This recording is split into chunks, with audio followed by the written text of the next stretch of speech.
You ever have one of those days where everything just clicks, where a bunch of different things happen and suddenly you see the bigger picture? Well, for the entire world of K-culture, that day was October 22nd, 2025. And what we saw wasn't just a few news stories. It was like they laid out their entire playbook for everyone to see.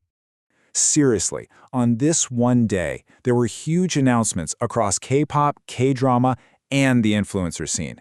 And when you put them all together, it's clear this was no accident. It was a coordinated move showing us the next stage of the Hallyu wave. So let's break down the three key parts of this new global strategy.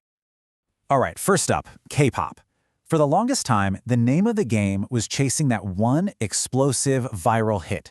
But that's not the focus anymore. The new blueprint is all about building to last, you know?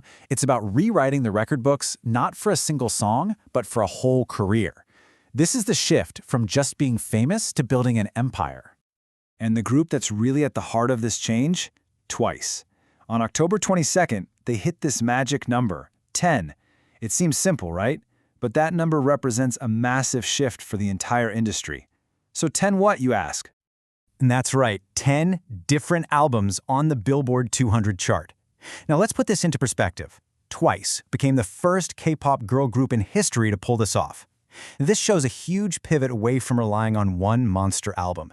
Instead, it's about creating a consistent body of work that charts again and again and again. It's about building a legacy and proving you're a reliable, long-term player. And their success isn't just in one place. I mean, look at this. Their 10th anniversary album debuts way up on the charts. 2 singles from it land on the Hot 100 at the same time.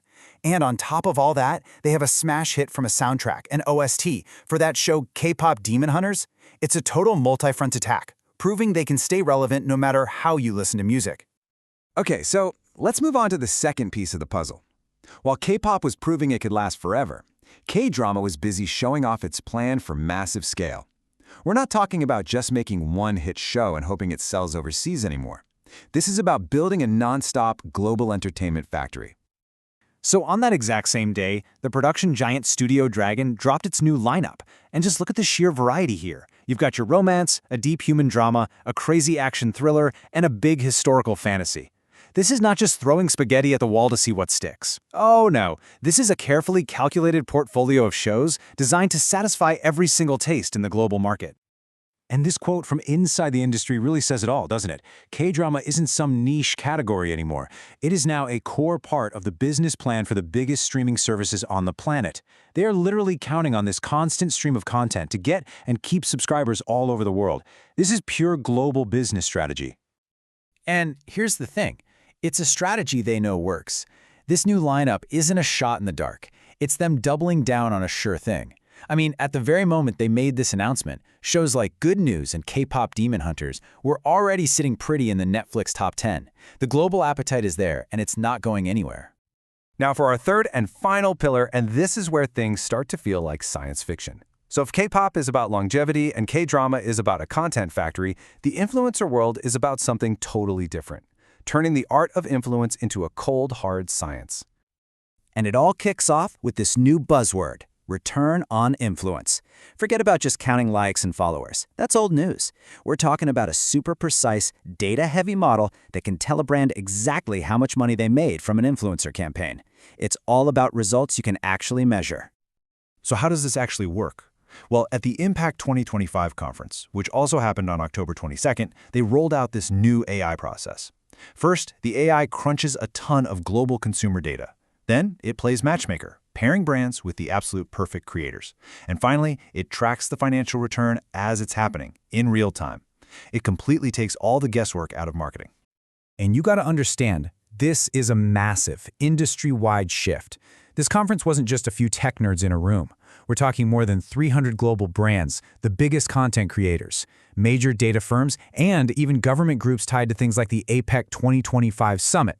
Basically, the entire ecosystem is jumping on this data-first train. This quote from the data company Sabiok Nacy just nails it. Influencers aren't just walking advertisements anymore. When you have this level of data and can prove your financial impact, you become a key strategic partner. You're helping to build and run global campaigns from the ground up.